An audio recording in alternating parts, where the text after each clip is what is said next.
Quarentena que seria imposta a magistrados e diversas categorias foi derrubada na Câmara na votação do Código Eleitoral. Pelo texto, a quarentena de 5 anos seria imposta a juízes, membros do Ministério Público, militares da União, policiais militares, civis e guardas municipais.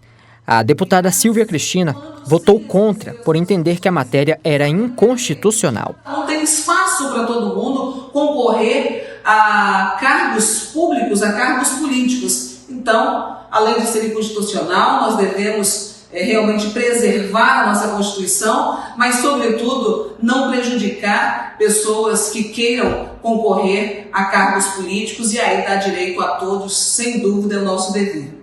Segundo Léo Moraes, o tema era injusto e não apresentava equilíbrio. Me parecia uma ação um tanto quanto injusta e desequilibrada. E acredito que foi sim um avanço, um processo de vitória, e nós, na condição de legisladores, de representantes da população, não podemos agir ou pensar em agir com sentimento de vingança, de rancor ou algo desse gênero. O tema foi analisado em separado por se tratar de um destaque, ou seja, um complemento ao texto base do novo Código Eleitoral que foi aprovado pela Câmara dos Deputados com 378 votos favoráveis e 80 contrários. A medida foi relatada pela deputada Margarete Coelho, do Progressistas do Piauí, e revoga a atual legislação eleitoral e estabelece em um único texto todas as novas decisões. Na votação do destaque de promotores e juízes, foram 254 votos a favor da quarentena para magistrados e membros do Ministério Público e 170 contra. Para ser aprovado, eram necessários 257 votos. No caso de militares da União, o voto foi a favor de retirar eles do texto.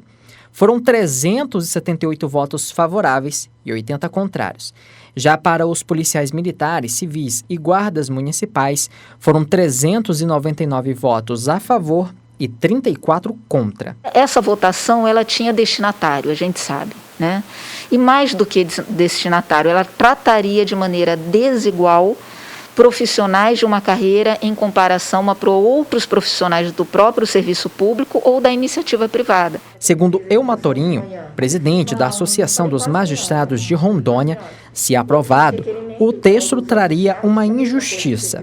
Para ela, a decisão cabe ao eleitor se um magistrado é apto ou não a um cargo eletivo. Ou no caso dos magistrados, dos promotores, eles teriam que sair da profissão, perder o seu cargo, perder esse tempo de contribuição no sentido de não poder se aposentar nessa função. Imagine a injustiça, o quão maior ela seria, ainda ter que aguardar 5 anos para poder se candidatar.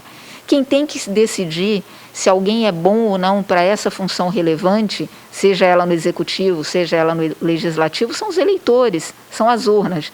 Agora, criar mecanismos, né, de casuístas dessa forma, para impedir que pessoas probas, né, como são, de um modo geral, os servidores públicos, que já se submetem a uma série de regras, não concorram, é muito injusto. Ainda segundo Elma, o projeto seria um retrocesso e possivelmente iria parar no Supremo Tribunal Federal em uma ação direta de inconstitucionalidade. Ainda de acordo com ela, o país ainda precisa avançar, já que em outras nações, magistrados podem concorrer e voltar a exercer a função jurisdicional. Mas nós também exercemos funções eleitorais. Então, nesse caso, poderia ter regras, por exemplo, um juiz candidato a um cargo eletivo, ele não pode mais exercer a função eleitoral? Isso poderia ser uma saída, né? Porque aí você impediria que dentro daquela função tivesse alguém que já demonstrou pelo menos uma preferência por um partido, já que concorreu por ele. Então existem soluções, existem caminhos. Bom, nós já havíamos nos posicionado a esse respeito na semana que passou, quando já se anunciava que teria essa votação. E já víamos aqui, eu pessoalmente, já havia me posicionado contra essa decisão de estabelecer uma quarentena para alguns profissionais que, em última análise, seriam tratados de forma desigual a outros cidadãos que são iguais a eles, o que tem semelhanças. Quer dizer, e como disse a juíza Elba Torinho, era um projeto que tinha um endereço certo, tinha um destinatário certo. E mais, é bom que muito pouca gente percebeu isso. Faltaram 3 votos apenas para que passasse essa decisão, essa proibição, essa quarentena. Faltaram 3 votos apenas da Câmara. Bateu na trave. Felizmente, o bom senso acabou prevalecendo na decisão dos parlamentares, mas foi por muito pouco. E agora, como disse também a juíza Elba Torinho, é deixar as urnas apontarem o que o eleitor realmente deseja. Quem é bom e quem é ruim. Quem deve assumir uma cadeira ou quem deve ficar de fora. Não através de um canetaço.